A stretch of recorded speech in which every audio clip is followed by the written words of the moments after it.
തട്ടിപ്പുകാരികൾ പറയുന്ന സ്ഥിരം വാക്കാണ് നിങ്ങൾ പറയുന്നത്. നിങ്ങൾ ചാനലുകാരെ കുറ്റം പറയുമ്പോൾ നിങ്ങൾ ആലോചിക്കണം, നിങ്ങൾ പറയുന്ന ഓരോ കള്ളത്തരവും വർഷങ്ങൾക്ക് മുമ്പുള്ള തെളിവുണ്ട് ചേച്ചി. ഒരിക്കലും ഒരു കള്ളം പറഞ്ഞ ഒരു സമൂഹത്തിന് മുന്നിൽ നിങ്ങൾക്ക് വിജയിക്കാൻ പറ്റത്തില്ല. ഒരാൾക്ക് ഒരിക്കലും എന്നും പറ്റിക്കാമെന്ന് കരുതണ്ട. പ്രധാനമന്ത്രിയുടെ പേരിലാണ് നിങ്ങൾ പറ്റിച്ചിരിക്കുന്നത്. നിങ്ങളെ നിയമത്തിന് മുന്നിൽ കൊണ്ടുവരുമെന്ന് ഞാൻ പറഞ്ഞിട്ടുണ്ടെങ്കിൽ തീർച്ചയായും കൊണ്ടുവരും. നിങ്ങളെ വലിച്ച് നിങ്ങളുടെ മുഖം മൂടി ഞാൻ വലിച്ച് താഴെ ഇടുമെന്ന് ഞാൻ പറഞ്ഞിട്ടുണ്ടെങ്കിൽ തീർച്ചയായും അത് വലിച്ചു വഴിയിടും. അതിനുള്ള കേപ്പബിലിറ്റി ഞങ്ങൾക്ക് ഉണ്ട് എന്ന് നിങ്ങൾ ആലോചിക്കണം. പോലീസ് സ്റ്റേഷനിൽ വെച്ച് നിങ്ങളോട് സുമിത പറഞ്ഞിരുന്നു എസ്ഐയുടെ മുന്നിൽ വെച്ച് 28 ലക്ഷം രൂപ നിങ്ങൾ മേടിച്ചതായിട്ട്. എനിക്ക് ഓർമ്മ, ഞാനില്ല, അറിയത്തില്ല. സുമിത നിങ്ങളോടാണ് പറഞ്ഞത്. സുമിത എന്നോട് പറഞ്ഞിട്ടുണ്ട്. സുമിത എന്നോട് അങ്ങനെ പോലീസ് സ്റ്റേഷനിൽ വെച്ച് സംസാരിച്ചില്ല. കാരണം ഒരു 2 പക്ഷേ ചേച്ചി ഈ കാര്യം എന്നോട് പറയുന്നതിന് ഫോൺ റെക്കോർഡ് ഉണ്ട്. ഫോൺ റെക്കോർഡ് ഉണ്ടെങ്കിൽ അത് വെച്ചോ. ഫോൺ റെക്കോർഡ് ഉണ്ടെങ്കിൽ അത് കള്ളം പറഞ്ഞാൽ അത് തെളിയിക്കാൻ എനിക്കറിയാം. ഞാൻ മറക്കത്തില്ലെന്ന് മറക്കണം. ഞാനും കൂടെ അതായത് ഞാൻ പറഞ്ഞ ഈ ഒരു വാഗ്ദാനത്തിലാണ് അവര് വീണിരിക്കുന്നത്. നിങ്ങൾക്ക് കിട്ടുന്ന പൈസയിൽ അധികമുള്ള പൈസ, അതായത് നിങ്ങൾക്ക് ഒരു 50 ലക്ഷം രൂപ കിട്ടുന്നു, നിങ്ങൾക്ക് ഒരു 20 ലക്ഷം രൂപ ആവശ്യമുള്ളൂ. ആ ബാക്കി വരുന്ന 30 ലക്ഷം രൂപ കൂടെ അവർക്ക് കൊടുക്കാം എന്നൊരു വാഗ്ദാനം നിങ്ങൾ അവർക്ക് കൊടുത്തിരുന്നു. കൊടുത്തെന്ന് പറയാൻ പറ്റില്ല. കൊടുത്തതിന്റെ തെളിവുണ്ട്. കൊടുത്തതിന്റെ തെളിവുണ്ട്. ആ ഒരൊറ്റ നിങ്ങളുടെ വാഗ്ദാനത്തിലാണ് ഈ പാവപ്പെട്ടങ്ങൾ കിടക്കുന്നത്. അവര് വീഴാൻ ഞാൻ പറഞ്ഞു. അവർക്ക് ഞാനൊരു തട്ടിപ്പുകാരികൾ പറയുന്ന സ്ഥിരം വാക്കാണത്. വാർത്തകളുടെ പുതിയൊരു വീഡിയോയിലേക്ക് എല്ലാ മാന്യ പ്രേക്ഷകർക്കും സ്വാഗതം. കഴിഞ്ഞ ദിവസം നമ്മളൊരു വാർത്ത കൊണ്ടുവന്നിരുന്നു. കുളത്തൂപ്പുഴയിൽ പ്രധാനമന്ത്രിയുടെ PMGY പദ്ധതിയുമായി ബന്ധപ്പെട്ട് വലിയ കോടികളുടെ ഒരു തട്ടിപ്പ് നടന്ന ഒരു വിവരം നമ്മൾ പുറത്തു കൊണ്ടിരുന്നു. 11-ാം മൈലിലെ കുളത്തൂപ്പുഴയിലെ 11-ാം മൈലിൽ കുറച്ച് ചേച്ചിമാർ അവിടെ സമരമിരിക്കുന്നുണ്ടായിരുന്നു. കഴിഞ്ഞ 2 പ്രാവശ്യം നമ്മളവിടെ പോവുകയും ആ വാർത്ത നമ്മൾ എടുക്കുകയും ചെയ്തതാണ്. അപ്പൊ അതിനകത്ത് അവര് പറഞ്ഞ പ്രധാനമായിട്ടുള്ള പ്രതി എന്ന് പറയുന്ന രമ്യ ഇന്ന് നമ്മളോടൊപ്പം ചേരുകയാണ്. നമ്മൾ ഒരു വാർത്ത ചെയ്യുമ്പോൾ 2 ഭാഗവും കേൾക്കണം എന്നുള്ള ഒരു സാമാന്യ മര്യാദ ഉണ്ട്. അതിന്റെ അടിസ്ഥാനത്തിലാണ് നമ്മൾ രമ്യ എന്ന ആ ചേച്ചിയോടൊപ്പം നമ്മൾ ഇന്ന് ചേരുന്നത്. ആ ചേച്ചിക്ക് എന്താണ് പറയാനുള്ളതെന്ന് ചോദിക്കാം. അതോടൊപ്പം തന്നെ നമ്മുടെ കുറച്ച് സംശയങ്ങളും ചോദിക്കാം. ചേച്ചി, എങ്ങനെയാണ് ഈ പറയുന്ന പ്രതികളുമായിട്ട് ചേച്ചിയുടെ പരിചയം എങ്ങനെയാണ്? അതിനകത്ത് ജസീന ദേവി, ധനിജ ദേവി, സോഫിയ ദേവി, ഈ 3 സ്ത്രീകൾ ഞങ്ങളുടെ അകന്ന ബന്ധത്തിലുള്ളതാണ്. അന്നേരം എന്റെ കൊച്ചിന്റെ ബർത്ത്ഡേക്കും നമ്മുടെ വീട്ടിൽ എന്തെങ്കിലും ഒരു ഫംഗ്ഷൻ ഒക്കെ വന്നു കഴിഞ്ഞാൽ അവരെ വിളിക്കും, ബന്ധുക്കളെന്ന നിലയ്ക്ക്. അങ്ങനെയുള്ള പരിചയം. പിന്നെ ലിഷ പ്രകാശ് എന്ന് പറയുന്ന സ്ത്രീ ഈ പിജി കാർട്ടിന്റെ ആയിട്ട് വർക്ക് ചെയ്ത് ഞങ്ങളുടെ വീട്ടിൽ കയറി ഇറങ്ങും. അങ്ങനെ പരിചയമുണ്ട്. ഇവര് കൊടുത്തിരിക്കുന്ന വാഗ്ദാനം മറ്റൊന്നുമല്ല, 20 ലക്ഷം രൂപ ശരാശരി കണക്കാണ്. ഇവർ പറഞ്ഞ കണക്കല്ല ഞാൻ പറയാൻ പോകുന്നത്. ഒരു 50 ലക്ഷം രൂപ കിട്ടുന്നെങ്കിൽ 20 ലക്ഷം രൂപ അവരുടെ ആവശ്യത്തിനടുത്ത് ബാക്കി 30 ലക്ഷം രൂപ അവർക്ക് കൊടുക്കാമെന്ന് ഓരോരുത്തർക്കും ഇവർ കൊടുത്തിരിക്കുന്ന വാഗ്ദാനം അതാണ്. അല്ലെന്ന് പറയാൻ പറ്റുമോ? പറയാൻ പറ്റത്തില്ല. നിങ്ങൾ ഏറ്റിട്ടുണ്ട്. അവർ തന്നെ സമ്മതിക്കുന്നുണ്ട്. ആ മോഹന വാഗ്ദാനത്തിലാണ് അവിടെ ഇരിക്കുന്ന ആ സ്ത്രീകൾ വീണിരിക്കുന്നത്. ഇനി നമുക്കൊരു ചോദ്യം ചോദിക്കാം. അവർ നിങ്ങൾക്ക് പലിശക്കാണോ തന്നത്? തീർച്ചയായിട്ടും പലിശക്കാണ്. ഈ പലിശക്കാണ് തന്നത് അങ്ങനെ തെളിയിക്കാൻ ഏതെങ്കിലും ഒരു പ്രൂഫ് നിങ്ങളുടെ ഭാഗത്തുനിന്നുണ്ടോ? എന്റെ ഭാഗത്തുനിന്ന് അക്കൗണ്ടിൽ പൈസ കൊടുത്തതിന്റെ പ്രൂഫാണ്. പക്ഷേ നിങ്ങൾ ഈ പറയുന്ന പ്രധാനമന്ത്രിയുടെ ലോണിന്റെ പേരിലാണ് അവർക്ക് എടുത്തു കൊടുക്കാന്നുള്ള ഞാൻ പറയുന്നത് കേൾക്കൂ ചേച്ചി. ഞാൻ ചോദ്യം കേൾക്കൂ. എനിക്ക് ഉടക്കില്ല. എന്റെ ശൈലി ഇതാണ്. അതെനിക്ക് മനസ്സിലായി. പക്ഷെ എനിക്ക് നിങ്ങൾ ഇപ്പൊ അടിവരെ ഉറപ്പിച്ച് പറയുന്നു അവരുടെ കയ്യിൽ നിന്ന് ഞാൻ പൈസ തട്ടിച്ചാണ്. ഓക്കെ, ഞാൻ സമ്മതിക്കുന്നു. പക്ഷെ ഈ പണം എവിടാന്ന് എനിക്കും അറിയത്തില്ല. നിങ്ങളുടെ കയ്യിൽ തന്ന അവര് ലക്ഷക്കണക്കിന് രൂപ തന്നിട്ടുണ്ട് എന്നുള്ള കാര്യം സത്യമാണല്ലോ. ആ പണം എങ്ങോട്ട് വരും നിങ്ങൾക്ക് അറിയത്തില്ല. സ്വന്തം സ്ഥലം എവിടെയാ? സ്വന്തം സ്ഥലം ചണ്ണപ്പേട്ടയിൽ, അഞ്ചൽ ചണ്ണപ്പേട്ടയിൽ തന്നെയാണ്. ഇപ്പോൾ ഈ പറയുന്ന ബിനു ആരാണ്? ബിനു എന്നെ രണ്ടാമത് കല്യാണം കഴിച്ച, രണ്ടാമത് വിവാഹം കഴിച്ച ആളാണ്. എന്താണ് തൊഴില്? ബിനു ഗൾഫിലായിരുന്നു. സോറി, നമ്മളുടെ തൊഴിലാണ്. എന്റെ തൊഴിൽ ഞാൻ ബ്യൂട്ടീഷ്യൻ ആയിരുന്നു. ബ്യൂട്ടീഷ്യൻ കോഴ്സ് പഠിച്ച് ബ്യൂട്ടീഷ്യൻ ആയിരുന്നു. ഇപ്പൊ ഞാൻ കൊറോണ മുതൽ ഇങ്ങോട്ട് അപ്പോഴത്തേക്ക് രണ്ടാമത്തെ കുഞ്ഞായതുകൊണ്ടും കുഞ്ഞിനെ നോക്കാൻ ആളില്ലാത്തതുകൊണ്ടും ഞാനത് ചെയ്യുന്നില്ല. പക്ഷെ വീട്ടിൽ എനിക്ക് അത്യാവശ്യം വർക്ക്. എവിടെയെങ്കിലും സ്ഥാപനം ഉണ്ടായിരുന്നോ? സ്ഥാപനം അഞ്ചല് ഞാനൊരു കടയിൽ ജോലി ചെയ്തിരുന്നു.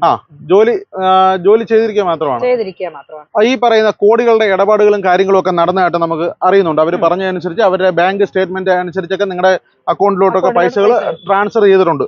ഈ പറയുന്ന പ്രധാനമന്ത്രിയുടെ PMGY പദ്ധതിയുമായിട്ട് എങ്ങനെയാണ് അവർ കണക്ട് ആവുന്നത്? നിങ്ങൾ ഈ പദ്ധതി ആരാണ് ലോണിന് കൊടുത്തത്? ചേച്ചിയാണ് കൊടുത്തത്? എന്നാണ് ആദ്യം ആപ്ലിക്കേഷൻ കൊടുത്തത്? ഞാൻ ആപ്ലിക്കേഷൻ കൊടുത്തിട്ട് ഇപ്പൊ ഏകദേശം ഒരു വർഷം കഴിഞ്ഞു.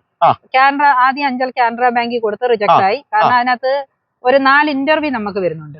4 ഇന്റർവ്യൂ അന്തസ്സായിട്ട് ഫെയിലായി. പിന്നെ അതുപോലെ തന്നെ ഇതുണ്ടായിരുന്നു, മാർജിൻ മണി അടയ്ക്കാൻ അവര് പറയുന്നത് ഒരുപാട് ലക്ഷങ്ങളാണ്. ഏകദേശം 20 ലക്ഷം രൂപയോളം മാർജിൻ മണി. എത്ര രൂപയ്ക്കാണ് ചേച്ചി ലോൺ അപേക്ഷ? 55 ലക്ഷം രൂപയ്ക്ക് മാർജിൻ മണി അങ്ങോട്ട് അടയ്ക്കും. നമുക്ക് ഈ പൈസ തിരിച്ചെടുക്കാം. മാർജിൻ മണി അടയ്ക്കണം എന്നൊരു സിസ്റ്റം ഈ ബാങ്കിലുണ്ടോ? എല്ലാ ബാങ്കിലും ഉണ്ട്. PMGY പദ്ധതിക്ക് മാർജിൻ മണി നമ്മൾ അങ്ങോട്ട് അടയ്ക്കണം. ശതമാനമാണ് അടയ്ക്കേണ്ടത്. വ്യവസായ വകുപ്പായിട്ട് കണക്റ്റഡ് ആയിട്ട് ഉള്ള ലോണാണോ അതോ അല്ലാതെ തന്നെയാണ്? ഇന്റർവ്യൂ ഒക്കെ ചെയ്യുന്നത് വ്യവസായ ഓഫീസാണല്ലേ? അവരാണ് ചെയ്തിട്ട് നമുക്ക് തരുന്നത്. ഈ ലോണുമായിട്ട് അതായത് ഈ പറയുന്ന പണം നഷ്ടപ്പെട്ടു പറയുന്ന ആൾക്കാർ പറയുന്നത് ഇത് 2.5 വർഷം മുമ്പുള്ള ഒരു സംഭവമാണെന്ന്. 2.5 വർഷം മുമ്പല്ല, ഏകദേശം 1 വർഷം മുമ്പ്. 1 വർഷം മുമ്പാണോ ഈ പൈസ വാങ്ങൽ കൊടുക്കലും? ഈ പരിപാടിയായിട്ട് മാർച്ച് മുതൽ ഇങ്ങോട്ടല്ലേ ഈ പൈസ ഏർപ്പാടുള്ളത്? ഇല്ല, ആ ഉമാവതി, ലിഷ പ്രകാശ് എല്ലാവരും ഒക്കെ ആയിട്ട്, ജസീന ഇവരൊക്കെ ആയിട്ട് മാർച്ച് ഈ തിരുമേനി എങ്ങനെയാ നിങ്ങളോട്ട് പരിചയപ്പെടുന്നത്? അതിനകത്ത് പറയുന്ന ഒരു തിരുമേനി, അതെനിക്ക് പേരൊന്നും പറയാൻ പറ്റത്തില്ല. എന്റെ ഒരു കൂട്ടുകാരി എനിക്ക് കണക്ട് ആക്കി തന്നതാണ് ആളിന്. അയാള് 5 ലക്ഷം രൂപ അയാൾക്ക് കൊടുക്കാനുണ്ടെന്ന് പറഞ്ഞു. 5 ലക്ഷം രൂപ ആ കൂട്ടുകാരി തന്നെ എനിക്ക് മേടിച്ചു തന്നു. അത് സത്യം. 5 ലക്ഷം രൂപ പലിശക്ക് തന്നെ മേടിച്ചു തന്നെ. അയാള് നിങ്ങൾ തമ്മിലുള്ള ഫോൺ സംഭാഷണത്തിൽ നിങ്ങൾ വളരെ കൃത്യമായിട്ട് ഈ ലോണിന്റെ കാര്യം പറയുന്നുണ്ട്. എങ്ങനെ കൊടുക്കും ഇപ്പം? പിന്നെ ഇപ്പൊ എനിക്ക് നമ്മൾ രണ്ടും പൈസ ഏർപ്പാടുണ്ട്. അന്നേരം എനിക്കിപ്പോ 5 ലക്ഷം രൂപ നിങ്ങൾ തരുവാ. അന്നേരം നിങ്ങൾ തരുമ്പോഴത്തേക്ക് തീർച്ചയായിട്ടും ചോദിക്കത്തില്ല നീ ഈ പൈസ എങ്ങനെ തിരിച്ചു തരുമോ? തീർച്ചയായിട്ടും ചോദിക്കൂലേ? നിനക്ക് ഇതിന്റെ സോഴ്സ് എവിടുന്ന? നീ ഞാൻ ഇത്രയും പൈസ നിനക്ക് തരാം. ഈ ഒരേ കാര്യം തന്നെയാണോ എല്ലാവരും പറഞ്ഞേക്കുന്നത്? എല്ലായിടത്തും ഈ ലോണും കാര്യം പറഞ്ഞേക്കുന്നത്. കാരണം എനിക്ക് ഞാൻ ഒരു കാര്യം ചോദിച്ചോട്ടെ, സ്വാഭാവികമായിട്ട് ചോദിച്ചോട്ടെ, ചേച്ചിക്ക് ഈ പണത്തിന്റെ ആവശ്യം എന്തായിരുന്നു? പണത്തിന്റെ ആവശ്യം എന്ന് പറയാൻ ഈ ലോണിന് ഏറ്റവും കൂടുതൽ ഈ ലോൺ ശരിയാക്കാൻ തന്നെ ആയിരുന്നു പൈസയുടെ ആവശ്യം. അതായത് ചേച്ചി വാങ്ങിയിരിക്കുന്ന തുക തന്നെ ഏകദേശം 1 കോടിക്ക് അടുത്ത് വന്നു. 1 കോടിക്ക് അകത്തൊന്നുമില്ല, ഏകദേശം 96 ലക്ഷം രൂപ നമ്മൾ ട്രാൻസ്ഫർ ചെയ്തിട്ടുണ്ട്. 96 ലക്ഷം രൂപ നമ്മൾ ട്രാൻസ്ഫർ ചെയ്ത് അതും ഇതുമായിട്ടൊരു ബന്ധമില്ല. അതിലേക്ക് വരാം. അതില് 96 ലക്ഷം രൂപ സുമിയെ ഇതിനകത്ത് പിടിച്ചിടണ്ട. സുമിയായിട്ട് സുമിയല്ല, ചേച്ചി എന്റെ അടുത്ത് പറഞ്ഞ വാക്കുകൾ നമ്മുടെ ഫോണിൽ റെക്കോർഡാണ്. 96 ലക്ഷം രൂപ നിങ്ങൾ സുമിയുടെ അക്കൗണ്ടിൽ ട്രാൻസ്ഫർ ചെയ്തിട്ടുണ്ടെന്ന് എന്റെ അടുത്ത് പറഞ്ഞിട്ടുണ്ട്. നിങ്ങളുടെ അടുത്തല്ല, എല്ലാ ചാനലുകാർക്കും പോലീസ് സ്റ്റേഷനിലും. ഓക്കെ, അതിലേക്ക് വരുന്നതിന് മുമ്പ് നമുക്ക് ചോദിക്കാം, ഈ പണത്തിന്റെ ആവശ്യം എന്തായിരുന്നു? പണത്തിന്റെ ആവശ്യം എനിക്ക് ഈ ലോൺ ശരിയാക്കണമായിരുന്നു. ലോൺ ശരിയാക്കണമെങ്കിൽ പിന്നെ മാർജിൻ ഇതുണ്ടല്ലോ, എന്തിനാ നമുക്ക് സിവിൽ സ്കോർ പറഞ്ഞെങ്കിൽ ഒരു 5-6 ലോൺ എനിക്ക് ക്ലോസ് ചെയ്യണമായിരുന്നു. ഞാൻ അവർക്ക് പറഞ്ഞില്ല. അവർക്ക് പറയേണ്ട ആവശ്യമില്ല. കാരണം ഞാൻ അവർക്ക് പലിശക്കല്ലേ പൈസ ആവശ്യപ്പെട്ടത്. അവരുടെ പലിശയ്ക്ക് ആവശ്യപ്പെട്ടപ്പോൾ നിങ്ങൾ അവരോട് പറഞ്ഞ ഒരേ ഒരു കാര്യം, ഈ പ്രധാനമന്ത്രിയുടെ ലോണിന്റെ പൈസ കിട്ടുമ്പോൾ തിരികെ കൊടുക്കാം എന്നുള്ള രീതി. അങ്ങനല്ല, ഞാൻ അവർക്ക് അവരടുത്ത് എന്റെ കഥകളും ബാക്ക്ഗ്രൗണ്ടും ഒന്നും അവർക്ക് പറയേണ്ട ആവശ്യമില്ല. ഞാൻ എന്തിനാണ് ഈ പൈസ? അവർക്ക് പ്രധാനമന്ത്രിയുടെ ഞാൻ ലോണിന് PMAGPയുടെ ലോണിന് കൊടുത്തിട്ടുണ്ട്. ലോണിന് കൊടുത്തപ്പോ ഈ പൈസ കിട്ടുമ്പോൾ നിങ്ങൾക്ക് ഇതിന്റെ മുതലും പലിശയും പിന്നെ എനിക്ക് വേണ്ടാത്ത പൈസ എന്ന് പറയുന്നത് ഞാൻ ഉദ്ദേശിച്ചത് കളയാൻ വെച്ചേക്കുന്ന പൈസയല്ല, ഒരു സഹായം എന്ന നില. ബാങ്കിൽ അടച്ച് അത് ഞാൻ പറയത്തില്ല, ഏത് ബാങ്കിലാണെന്ന് പറയത്തില്ല. ഇത് കോടതി പോയല്ല കേസ്, അതുകൊണ്ട് ഏത് ബാങ്കാന്നും പറയത്തില്ല, അക്കൗണ്ട് നമ്പറും പറയത്തില്ല, ഒന്നും. പോലീസുകാർ ചോദിച്ചാൽ പോലീസുകാർ കണ്ടുപിടിക്കട്ടെ. ഓക്കെ, എന്തായാലും ഈ പറയുന്ന തുക എവിടെ അടച്ചെന്ന് പറയാൻ അവർ തയ്യാറല്ല. അത് പോലീസുകാർ കണ്ടുപിടിക്കട്ടെ, അത് അവരുടെ ജോലിയാണ്. അത് നമ്മൾ 40,000 രൂപ പലിശ. 1 ലക്ഷം രൂപയ്ക്ക് 40,000 രൂപയോ? ഞാൻ ഫോണിൽ കൂടെ പറഞ്ഞില്ലായിരുന്നോ? അത് ഞാൻ വീണ്ടും ചോദിക്കാം. ഞാനത് വീണ്ടും അന്നേരം ഞാൻ എടുത്തു ചോദിച്ചിരുന്നു. 1 ലക്ഷം രൂപയ്ക്ക് 40,000 രൂപ എന്ന് പറഞ്ഞാൽ കൊള്ളപ്പലിശയുടെ അങ്ങേയറ്റം. കൊള്ളപ്പലിശയുടെ അങ്ങേയറ്റമാണെന്ന് ആലോചിക്കണം നമ്മുടെ പ്രേക്ഷകര്. 1 ലക്ഷം രൂപയ്ക്ക് 4,000 രൂപയല്ല 40,000 രൂപ. ആ കണക്ക് ഓർത്ത് വെച്ചോ. പിന്നെ അന്നേരം ആ തുക നിങ്ങൾ കൊടുത്തിരുന്നോ? ഞാൻ കൊടുത്തിരുന്നു. അങ്ങനെ എത്ര മാസം കൊടുത്തു? ഏകദേശം 6 ലക്ഷം രൂപ അവര് നിങ്ങൾക്ക് തന്നു എന്ന് പറയുന്നു. പലിശക്ക് ആദ്യം എടുത്ത് തന്നത് 6 ലക്ഷം രൂപ അവര് നിങ്ങൾക്ക് പലിശക്കല്ലേ തന്നത്? ആ 6 ലക്ഷം ഞാൻ തിരിച്ചു കൊടുത്തു. 6 ലക്ഷത്തിന്റെ കൂടെ പലിശയായിട്ട് എത്ര കൊടുത്തു? പലിശയായിട്ട് അത് ഇതുപോലെ 40,000 രൂപ. അവർക്ക് 40,000 രൂപ കണക്ക്. 40,000 രൂപ വെച്ച് മാസം നിങ്ങൾ കൊടുത്തോ? മാസമല്ല, 15 ദിവസം കൂടുമ്പോ 2 പലിശ. 15, അതായത് മാസത്തിൽ 2 പലിശ. 80,000 രൂപ പലിശ 1 ലക്ഷം രൂപയ്ക്ക്. ആരെങ്കിലും ഈ കണക്കുകൾ നമുക്ക് വിശ്വസിക്കാൻ പറ്റത്തില്ല. 1 ലക്ഷം രൂപയ്ക്ക് ഒരു മാസം 80,000 രൂപ എന്ന് പറയണമെങ്കിൽ അത് വല്ല അന്യഗ്രഹ ജീവികളോട് പറയണം. ആ കണക്ക് നമ്മൾ വിശ്വസിക്കുന്നില്ല. ജീവികളും അല്ല. ഞാൻ ഒരു മിനിറ്റ്, ഞാൻ ആ തെളിവ് കാണിച്ചാലോ? തീർച്ചയായിട്ടും. അങ്ങനെയാണെങ്കിൽ ഒരു അവസരമുണ്ട്. അങ്ങനെയാണെങ്കിൽ മറ്റൊരു കേസിനൂടെ വകുപ്പുണ്ട് നമ്മുടെ കേരളത്തിൽ. 1 ലക്ഷം രൂപയ്ക്ക് 80,000 രൂപ പലിശ മേടിച്ച ആ കണക്ക് ദാ ഈ രമ്യ നമുക്ക് മുന്നിൽ വെളിപ്പെടുത്താൻ പോവുകയാണ്. തീർച്ചയായിട്ടും വെയിറ്റ് ചെയ്യുക. ഈ സുമിത ആരാണ്? സുമിത എന്റെ ഫ്രണ്ടാണ്. ഈ സുമിത കാര്യമാണ് അവരടുത്തും പറഞ്ഞത്, നിങ്ങളടുത്തും പറഞ്ഞത്. ഞാനൊരു കാര്യം, ലാഭം ഇല്ലാതെ ആരെങ്കിലും ഒരു ബിസിനസ്സിന് ഇറങ്ങും? തീർച്ചയായും അതിലോട്ട് തന്നെ നമ്മൾ വരുന്നത്. ആ ഒരു ചോദ്യത്തിലോട്ട് തന്നെ നമ്മൾ വരുന്നത്. ഇവര് പലിശക്ക് തന്നെയാണ് മേടിച്ചത്. ഓക്കെ, ഞാൻ ആ ചോദ്യത്തിലോട്ട് തന്നെയാണ് വരുന്നത്. ഇവര് ഈ പണം എവിടെ എന്നുള്ള ചോദ്യം ഉത്തരം പറഞ്ഞില്ല. 2-3 പ്രാവശ്യം കയറി ഇറങ്ങും പലിശക്ക്. മാസത്തിൽ 3 പലിശ, മാസത്തിൽ 3 പലിശക്ക് കയറി ഇറങ്ങും. പിന്നെ PMAGPയുടെ ലോൺ പറഞ്ഞ് തന്നെയാണ് ഞാൻ പൈസ മേടിച്ചത്. ഞാൻ ഇനി 6 മുമ്പിൽ വിനോദ് സാറിന്റെ മുമ്പിൽ സംഭവിച്ചാൽ ഈ കിട്ടിയ പണം നിങ്ങൾ മാർജിൻ മണിക്ക് എന്ന പേരിൽ ബാങ്കിൽ അടച്ചോ? അല്ല, കിട്ടിയ പണം കൂടുതലും നമുക്കൊരു 40% ലോണിന് വേണ്ടി ചെലവായി. ലോൺ സിവിൽ സ്കോർ മാറാൻ വേണ്ടി ഒരുപാട് പൈസ നമ്മൾ ലോൺ അടച്ച് ക്ലോസ് ചെയ്യിച്ചായിരുന്നു. നിങ്ങളുടെ മറ്റ് ലോണുകൾ അടച്ചു. അതായത് ഇവരുടെ കയ്യിൽ നിന്ന് ലോൺ അടച്ച് മാർജിൻ മണി അടയ്ക്കാനെന്ന പേരും പറഞ്ഞല്ല മേടിച്ചത്. മാർജിൻ മണി അടയ്ക്കാനുള്ള മാർജിൻ മണി അടച്ചല്ലോ. പിന്നെ അല്ലാതെ നിങ്ങൾ ബാങ്കിൽ അടച്ചുള്ള ജോലിയല്ല. തീർച്ചയായിട്ടും അങ്ങനെയാണെങ്കിൽ ഈ എത്ര രൂപ അടച്ചെന്ന് പറയാൻ തയ്യാറാണോ? തീർച്ചയായിട്ടും പറയാം. അത് അവരും അറിയാൻ അവർക്കും അവകാശം ഉണ്ടല്ലോ. തീർച്ചയായിട്ടും ചേച്ചിമാർക്കും അറിയാൻ അവകാശം. ഏകദേശം 20 ലക്ഷം രൂപയോളം മാർജിൻ മണി 20 ലക്ഷം രൂപയോളം മാർജിൻ മണി അടച്ചു. പിന്നെ കഴിഞ്ഞ ദിവസം എന്നോട് പറഞ്ഞൊരു കാര്യമുണ്ട്, ഈ ഒരു വലിയ തട്ടിപ്പ് കേസിൽ പെട്ടു എന്ന് പറഞ്ഞു. അതായത് നിങ്ങൾ പ്രോജക്ട് വെച്ചതുമായിട്ട് ബന്ധപ്പെട്ട് എന്തായിരുന്നു സംഭവിച്ചത്? എറണാകുളത്തുള്ള ഒരു വ്യക്തിയാണ്. ഇതൊക്കെ സത്യമായിട്ടുള്ള കാര്യങ്ങളായിട്ട്. അതിന്റെ യഥാർത്ഥ ആരാണ് ഈ പ്രോജക്ട് ചെയ്തത്? പ്രോജക്ട് ചെയ്തത് എനിക്ക് എറണാകുളത്തുള്ള നിതിൻ രാജ് എന്ന് പറഞ്ഞൊരു പയ്യനാണ്. ഞാൻ കണ്ടിട്ടില്ല. എന്റെ ഒരു ഫ്രണ്ട്, ആ ഫ്രണ്ടിന്റെ പേരും പറയാൻ പറ്റത്തില്ല, കാരണം അവരൊക്കെ ആവശ്യമില്ലാത്ത ആൾക്കാരെ നമുക്ക് ഇതിനകത്ത് വലിച്ചെടുക്കേണ്ട ആവശ്യമില്ലല്ലോ. നിതിൻ രാജ് എന്ന് പറഞ്ഞൊരു പയ്യ, അവൻ ആദ്യം ചെയ്തത് എനിക്ക് എന്റെ കടയുടെ അഡ്രസ്സിൽ എനിക്ക് അയച്ചു തന്നു. ലെമൺ ബ്യൂട്ടി പാർലറിന്റെ അഡ്രസ്സിൽ എനിക്ക് അയച്ചു തന്നു. അന്നേരം അത് ബാങ്കിൽ കൊണ്ട് കൊടുത്തപ്പോഴത്തേക്ക് അവൻ ആദ്യം പറഞ്ഞു ചേച്ചി 3 ലക്ഷം രൂപയാവും. പുറത്ത് അന്വേഷിച്ചപ്പോ 260. പക്ഷെ അത് 260 അതായത് 50 ലക്ഷം രൂപയ്ക്ക് പ്രൊജക്ട് ചെയ്യുന്നതിന് ഇത്ര രൂപ എന്ന് സാധാരണഗതിയിൽ ഒരു നിയമപരമായിട്ടുള്ള ഫീസ് അല്ല. പ്രൊജക്ട് ചെയ്യുന്നതിന് സാധാരണഗതിയിൽ നിയമപരം അത്രയില്ല, ഇത്രയില്ല. ഈ ഒരു പ്രൊജക്ട് പക്ഷെ വിദഗ്ധർ ചെയ്യുന്നതിന് ചെറിയ പെർസെന്റേജ് മേടിക്കും. നിയമപര അല്ലെങ്കിൽ പോലും അതൊരു പെർസെന്റേജ് മേടിക്കും. അത് സാമൂഹികമായിട്ട് ഉള്ളൊരു കാര്യമാണ്. അത് എത്ര രൂപയാ ചോദിച്ചത്? എനിക്ക് 3 ലക്ഷം രൂപയായി. പക്ഷെ ഞാൻ പുറത്ത് അന്വേഷിച്ചപ്പോ 260. ഈ ഒരു പ്രൊജക്ട് ചെയ്തതിന്റെ പേരിൽ താങ്കൾക്ക് എത്ര രൂപ നഷ്ടമായിട്ടുണ്ട്? 4 ലക്ഷം രൂപയോളം പോലും. 3 ലക്ഷം രൂപ എന്നിട്ട് ഈ പ്രോജക്ട് കിട്ടിയോ? 4 ലക്ഷം രൂപ കൊടുത്തിട്ട് ഈ പ്രോജക്ട് കിട്ടിയില്ല. എന്നിട്ട് ആ പ്രോജക്ട് ചെയ്ത ആളുടെ പേരിൽ താങ്കൾ കേസ് കൊടുത്തു? എടുത്തല്ലോ. ആരാന്ന് പറഞ്ഞ കേസ് കൊടുക്കുന്നത്? കാരണം വെറും ഒരു ഫോൺ നമ്പരും പിന്നെ കുറെ ഫോൺ സംഭാഷണം മാത്രമേ ഉള്ളൂ. അയാളുടെ ഫോട്ടോയോ ഒരു ഡീറ്റെയിൽസും ഇല്ലാതെ നിങ്ങൾ 4 ലക്ഷം രൂപ കൊടുത്തോ? പിന്നെ സ്ഥാപനമുണ്ടോ? സ്ഥാപനമുണ്ട്. സ്ഥാപനത്തിൽ വിളിക്കുന്നത് കുറെ പെമ്പിള്ളേരായിരുന്നു എന്നെ വിളിക്കുന്നത്. അത് സംബന്ധിച്ച് പ്രോജക്ട് ചെയ്തതിന്റെ ആൾക്കാര് ആയിട്ട് നമ്മൾ ബന്ധപ്പെടുത്തുന്നു. കുളത്തുപുഴ തന്നെ ഒരുപാട് പേര് ഇവർക്ക് പ്രോജക്ട് ചെയ്ത് കൊടുത്തിട്ടുണ്ട്. അതുകൊണ്ട് അവരല്ലേ എനിക്ക് നമ്പർ തന്നത്, കുളത്തുപുഴക്കാരല്ലേ നമ്പർ തന്നത്. ഓക്കെ, അപ്പൊ ഇതുമായിട്ട് ഈ അങ്ങനെ ഒരു സംഭവിച്ചു. ഇനി നമുക്ക് വരേണ്ട ഈ സുമി, വളരെ ചുരുങ്ങിയ സമയങ്ങളിൽ ഈ സുമി ആരായിരുന്നു എന്ന് പറഞ്ഞ നമ്മുടെ ഫ്രണ്ട്. എന്റെ 10-14 വർഷം, 10-14 അല്ല, കറക്റ്റ് 14 വർഷം കൊണ്ട്. കാരണം എന്റെ ആദ്യത്തെ മാരേജ് കഴിഞ്ഞിട്ട് 14 വർഷമായി.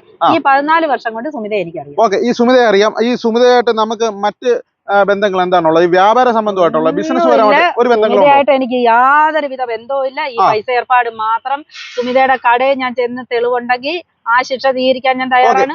സുമിതയുടെ വീട്ടിൽ ഞാൻ കയറിയിട്ടുണ്ടെങ്കിൽ അതിന്റെ ശിക്ഷ സ്വീകരിക്കാൻ തയ്യാറാണ്. 96 ലക്ഷം രൂപ സുമിതയ്ക്ക് കൊടുത്തു എന്ന് താങ്കൾ പറയുന്നു. അത്രയ്ക്ക് ഒരു അടുപ്പം നിങ്ങൾ തമ്മിൽ ഉണ്ടായിരുന്നു? അത്രയ്ക്ക് അടുപ്പമുണ്ട്. സുമി എനിക്ക് പുറത്തുനിന്ന് പൈസ പലിശക്ക് എടുത്ത് തന്നിട്ടുണ്ട്. താങ്കൾക്ക് തന്നിട്ടുണ്ട്? എനിക്ക് തന്നിട്ടുണ്ട്. ഒരു 28 ലക്ഷം രൂപ സുമി നിങ്ങൾക്ക് 96 ലക്ഷം രൂപ തരാനുണ്ടല്ലോ. അന്നേരം 28 ലക്ഷം രൂപ കുറച്ചിട്ട് അതിനകത്ത് 28 ലക്ഷം നിങ്ങളുടെ കയ്യിൽ ഉണ്ട് എന്നാണ്? അല്ല, ഈ 96 ലക്ഷം രൂപ അല്ല, 28 ലക്ഷം രൂപയെ അവള് തെളിയിക്കട്ടെ. ഞാൻ ചോദിച്ചതിന്റെ ഉത്തരം, അതായത് നിങ്ങൾ തന്നെ പറയുന്നു അവൾക്ക് കൊടുക്കാനുണ്ടെങ്കിൽ അവള് വരുമല്ലോ. അവള് എന്നും ഇങ്ങനെ ഒളിവിൽ നിക്കത്തില്ലല്ലോ, അവള് വരുമല്ലോ. പോലീസ് സ്റ്റേഷനിൽ വെച്ച് 4 മിനിറ്റ് SI പറഞ്ഞ്, അന്നേരം CA പറഞ്ഞ്, അനീഷ് സാർ പറഞ്ഞ്, ഒരു കാര്യം ചെയ്യും നിങ്ങള്, പിന്നെ 2 പേരും സ്റ്റേറ്റ്മെന്റ് എടുത്തോണ്ട്. നമുക്ക് 2-3 ബാങ്ക് ഉണ്ട്. എനിക്ക് ഒരൊറ്റ ബാങ്ക്, കേരള ഗ്രാമീൺ ബാങ്ക്. പിന്നെ ഈ ലോണിന് കൊടുത്തേക്കുന്നത് 5 SBI മാത്രം. ഇത്രയേ ഉള്ളൂ എനിക്കുള്ള അക്കൗണ്ട്. SBI അക്കൗണ്ട് ഒന്നും സത്യം പറഞ്ഞാൽ ഓപ്പൺ ആക്കിയിട്ടില്ലായിരുന്നു അന്ന് കേസിന്റെ സമയത്ത്. അന്നേരം ഒരു കാര്യം ചെയ്, സ്റ്റേറ്റ്മെന്റും കൊണ്ട് വരാൻ പറഞ്ഞു. എന്തോ ഇവിടെ കണ്ടപ്പോ CAക്ക് തന്നെ ഒരു വശവശക്ക് പോലെ തോന്നി. അത് സത്യമായിട്ട് കോടികൾ പോയ കുറച്ച് ആൾക്കാർ അവിടെ ഇരിക്കുന്നത്. പിന്നെ CA ഒരു കാര്യം, 96 ലക്ഷം രൂപ കൊടുത്തതിന് ശേഷം നിങ്ങൾ അവർക്ക് എന്തിനാണ് ഈ 96 ലക്ഷം രൂപ സുമിക്ക് എന്തിനാണ് കൊടുത്തത്? എന്റെ പൊന്നു സഹോദരൻ, അതല്ലേ ഞാൻ പറഞ്ഞത്. അവള് എനിക്ക് പുറത്തുനിന്ന് പലിശക്ക് പൈസ എടുത്തു തന്നിട്ടുണ്ട്. അന്നേരം പലിശയിൽ ഞാൻ പെട്ടുപോയി. പലിശ പെട്ടുപോയെന്ന് പറയാൻ ഇവള് കള്ളപ്പലിശയാണ് എന്റെ മേടിച്ചത്. അതായത് ഞാൻ ചോദിച്ച അർത്ഥം മനസ്സിലായോ? 96 ലക്ഷം രൂപ കൊടുക്കണമെങ്കിൽ നിങ്ങൾക്ക് എത്ര രൂപ അവര് പലിശക്ക് എടുത്ത് തന്നു എന്നാണ് ഞാൻ ചോദിച്ചത്. അവര് 6 രൂപ പലിശക്കായി, അല്ല അവര് 1 ലക്ഷം രൂപയ്ക്ക് 40 മുതലെങ്കിലും തിരിച്ചു കൊടുക്കാൻ നമ്മൾ തയ്യാറാവൂ? പലിശ കൊടുക്കണ്ട, പലിശ ആണെങ്കിൽ പലിശ കൊടുക്കണ്ട. കോടതി കെട്ടിവെക്കാൻ തയ്യാറാണ്. മുതല് നമ്മൾ കൊടുക്കാൻ തയ്യാറാണ്. കെട്ടിവെക്കാൻ തയ്യാറാണ്. ഈ കോടതി വിധി മുതല് നിങ്ങളുടെ ഒരു കണക്കനുസരിച്ച് മുതൽ എത്ര രൂപയുണ്ട്? ഏകദേശം എല്ലാവർക്കും കൂടെ എങ്ങനെ പോയാലും ഒരു 80 ലക്ഷം രൂപയോളം വരും. 75,000 ഒക്ടോബർ 26 കൊടുത്തിട്ടുണ്ട്. അതേ ദിവസം തന്നെ ഒക്ടോബർ 26 26,000 രൂപ കൊടുത്തിട്ടുണ്ട്. വീണ്ടും ഒരു 50,000 രൂപ അയക്കാൻ നോക്കിയിട്ടുണ്ട്, പക്ഷെ അത് ഫെയിൽ ആയിട്ടുണ്ട്. അതിന് തൊട്ട് മുമ്പത്തെ ദിവസം 10,000. ഈ പലിശ എല്ലാം തലേന്ന് പിറ്റേന്നാണോ കൊടുത്തേക്കുന്നത്? തലേന്ന് പിറ്റേന്ന് അടുപ്പിച്ച്. പക്ഷേ തലേന്ന് പിറ്റേന്നുമായിട്ട് ലക്ഷക്കണക്കിന് രൂപ ട്രാൻസ്ഫർ ആയിട്ടുണ്ട്. ഉണ്ട്. ഇതെല്ലാം 10,000, 75,000. അതിന്റെ ഡേറ്റ് ഒന്ന് നോക്കുകയാണെങ്കിൽ ഈ പറയുന്ന ഡേറ്റുകളെല്ലാം വ്യത്യാസമുണ്ട്. ഈ ഡേറ്റുകൾ എനിക്ക് ഒരു സെക്കൻഡ് ആ ഡേറ്റ് ഒന്ന് നോക്കിക്കോട്ടെ.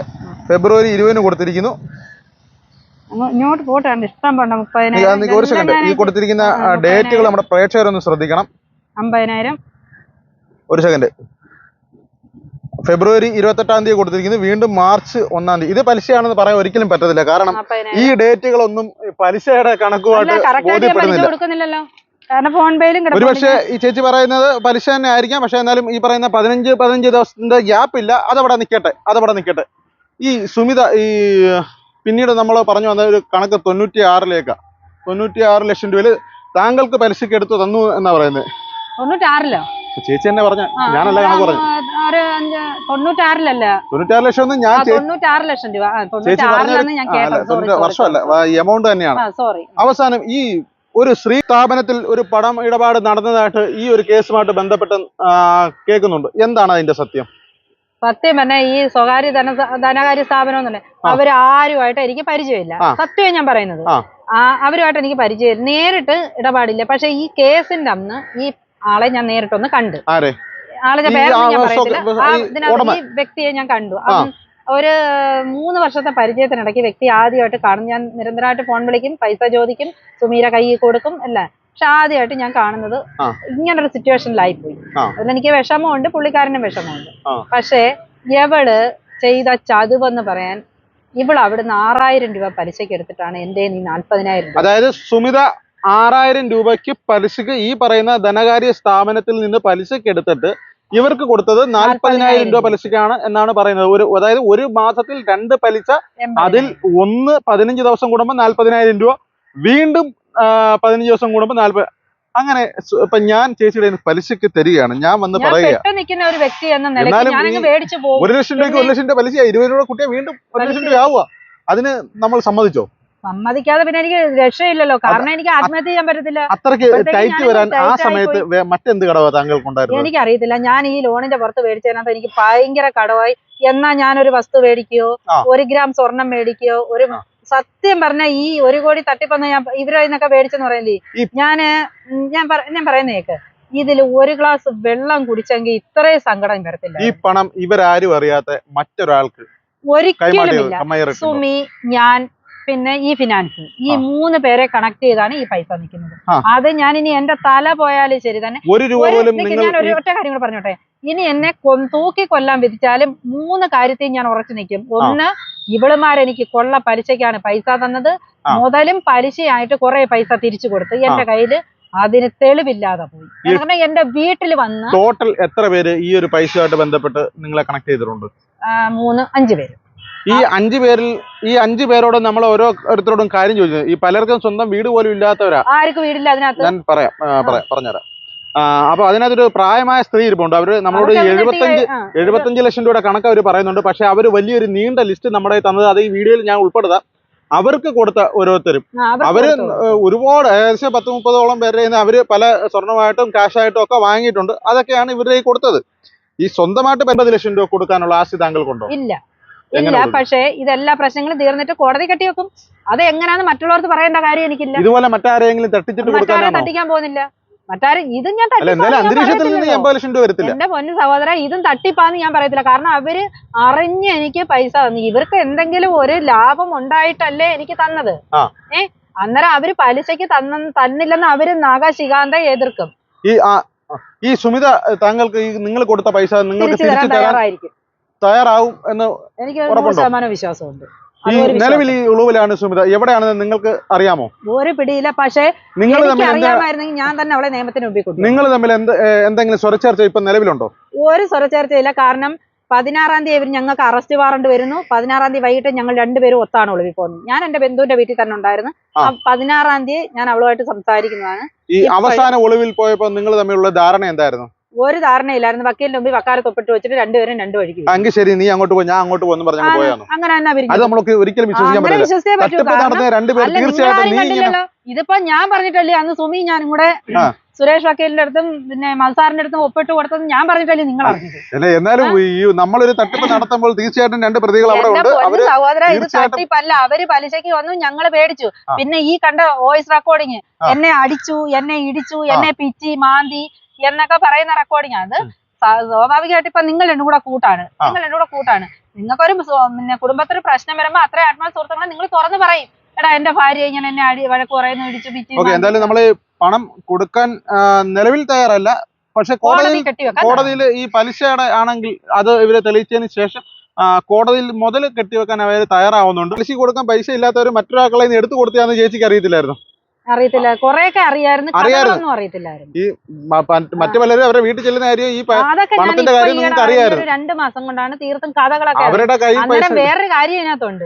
എന്റെ വീട്ടിൽ വന്ന് അംഗൻവാടിയിൽ നിന്ന് എന്റെ വീട്ടിൽ വന്നതിന് തെളിവുണ്ടല്ലോ. ഞാൻ ഒരു കാര്യം ചോദിക്കാം, നിങ്ങളുടെ ഭർത്താവ് ഈ ഒരു കേസോട് യാതൊരു ബന്ധവും ഇല്ലെന്ന് പറയുന്നത്? ഒരു ബന്ധവും ഇല്ല. പക്ഷെ അവര് പറയുന്ന അവര് ബിനുവിനെ എന്നെ നിർത്തി നിയമത്തിന്റെ മുമ്പിൽ കൊണ്ടുവരട്ടെ ബിനുവിനെ. പക്ഷെ ബിനുവിന്റെ ഒരു വോയിസ് റെക്കോർഡ് നമ്മുടെ കയ്യിലുണ്ട്. അവരെ ചീത്ത വിളിച്ചത് അവരെ വീട്ടിൽ കയറി ഞങ്ങൾക്ക് ഇഷ്ടമല്ലായിരുന്നു, ബിനുവിന്റെ വീട്ടുകാർക്ക് ഇഷ്ടമല്ല. കാരണം എന്താണെന്നറിയാമോ, അതിനകത്ത് അതിൽ ഇരിക്കുന്ന പെണ്ണുങ്ങള് എല്ലാം എന്നെ ചതിക്കുക, അല്ലെങ്കിൽ ഞാനൊരു പൊട്ടിപ്പെണ്ണ എന്നെ ചതിക്കുക, അല്ലെങ്കിൽ ഏത് രീതി അവർത്തൊക്കെ ബിനു കാല് പിടിച്ച് പല വോയിസിലും നിങ്ങളെ ബിനു തേങ്ങ കൊണ്ട് ഇടിച്ച് അവിടെ മർദ്ദിക്കുന്നു ഇവിടെ മർദ്ദിക്കുന്നു എന്ന് നിങ്ങൾ പറയുന്നുണ്ട്. അതെന്താണ് കൂട്ടുകാരൻ നിലയ്ക്ക് ഞാൻ അവർക്ക് പറയും. പക്ഷെ അവരത് റെക്കോർഡാക്കി ബിനു എന്നെ എന്തോയിട്ട് അത് ഞങ്ങളുടെ കുടുംബകാര്യമാണ്, ഞങ്ങളുടെ പേഴ്സണൽ കാര്യം. പക്ഷെ എന്റെ കൂട്ടുകാരൻ നിലയ്ക്ക് ഞാൻ കരഞ്ഞോണ്ടിരിക്കുമ്പോ ഇവര് വിളിക്കുമ്പോ എന്റെ പ്രായത്തിൽ മൂത്തയാണല്ലോ, എല്ലാരും എന്റെ വയസ്സ് എന്നേക്കാൾ 6-7 വയസ്സിന് മൂത്ത ആൾക്കാരാണ്. അന്നേരം എന്റെ കൂട്ടുകാരൻ നിലയ്ക്ക് സഹോദരൻ നിലയ്ക്ക് ഞാനത് പറയും. അത് ഇതുമായിട്ട് ഒരു ബന്ധവും ഇല്ല. ഈ തട്ടിപ്പ് നടത്തിയ പണം നിങ്ങൾക്ക് തിരിച്ചു കൊടുക്കാൻ എന്തെങ്കിലും ഉദ്ദേശമുണ്ടോ? ഒരു ഉദ്ദേശവും ഇല്ല. അവസാനം 100% നമ്മൾ ഈ പണം തിരിച്ചു കൊടുക്കാൻ തയ്യാറാവുന്ന എങ്ങനെ കോടതിയിൽ കെട്ടിവെക്കാൻ തയ്യാറാണ്.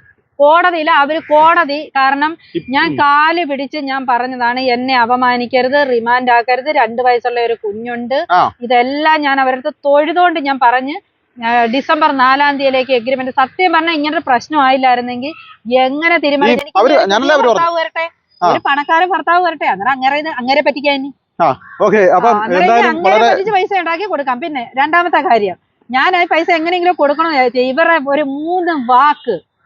ഒന്ന്, എന്റെ മോക്കെതിരെ ഫ്ലെക്സ് ഒട്ടിക്കുമെന്ന് പറഞ്ഞു, കുളത്തുപ്പുഴയെ അവിടെ ഇവിടെ എല്ലാം, എന്റെ കുഞ്ഞിന്റെ സ്കൂളിലും എല്ലാം. അവരങ്ങനെ ചെയ്യട്ടെ. അവര് ഈ സമരം തുടങ്ങിയതിന് ശേഷമെങ്കിലും നിങ്ങൾ പൈസ വാങ്ങിയ ഒരു ധാർമ്മിക എത്ര പേരുമായിട്ട് അവര് ഒരു ചർച്ചയ്ക്ക് തയ്യാറായിരുന്നു. നിങ്ങളൊരു ചർച്ചയ്ക്ക് അവരെ വിളിച്ചായിരുന്നു? വക്കീല് വിളിച്ചിട്ടുണ്ടായിരുന്നു, എന്റെ അഡ്വക്കേറ്റ് വിളിച്ചിട്ടുണ്ടായിരുന്നു. അവരെന്തുകൊണ്ടാ ചർച്ചയ്ക്ക് തയ്യാറാവാത്തത്? എനിക്കറിയില്ല. അന്നേരം അവർക്ക് ആവശ്യം നമ്മളെ വ്യക്തിഗത ചെയ്യുക. പിന്നെ ഇത്രയും കാശ് എന്നവർക്ക് നിങ്ങളെ നാണം കെടുത്തിയത് അന്തസ്സായിട്ട് ഇനി നാറാനൊന്നുമില്ല സഹോദരൻ. മാക്സിമം നാറി, നല്ല വൃത്തിക്ക് നാറി, ഇനി യാതൊരു പ്രശ്നവും ഇല്ല. ഈ സുമിത ഒരു പുതിയ വീടൊക്കെ വെച്ചിരിക്കുന്നത്, നമ്മൾ ആ ഒരു വീടിന്റെ ഫ്രണ്ടിലാണ് അവിടെ. കാരണം സുമീര പാലിയാച്ചിന് പോലും എന്നെ വിളിച്ചിട്ടില്ല. ഈ 96 ലക്ഷം രൂപ കൊടുത്ത ആക്കളുടെ മറ്റു ഡീറ്റെയിൽസ് ഒന്നും അറിയത്തില്ല, അവരുടെ സ്ഥാപനത്തിൽ ചെന്ന് കയറിയിട്ടില്ല, കയറാൻ അനുവദിച്ചിട്ടില്ല. ഞാൻ പോയിട്ടുണ്ട്, പക്ഷെ എന്നെ അതിനകത്ത് കയറ്റത്തില്ലായിരുന്നു. ഈ അങ്ങനെ ആ സ്ഥാപനത്തിലോട്ട് കയറ്റാത്ത ആളാണ് അതേ വ്യക്തിക്ക് 96 ലക്ഷം രൂപ കൊടുത്തതെന്ന് നിങ്ങൾ ആലോചിക്കണം. അപ്പൊ എന്തായാലും ഒരുപാട് സമയമായി. ഈ കേസിൽ ഒരുപാട് ദുരൂഹതകളുണ്ട്. ഈ ചേച്ചി പറഞ്ഞതിനൊപ്പം ഒരുപാട് കഥകൾ വേറെയുണ്ട്. ആ കഥകളൊക്കെ നമ്മൾ വെളിയിൽ കൊണ്ടുവരും. എന്തായാലും നമ്മൾ മറ്റൊരു ലൈവിലേക്ക് വരുന്നിടം വരെ എല്ലാവർക്കും നമസ്കാരം.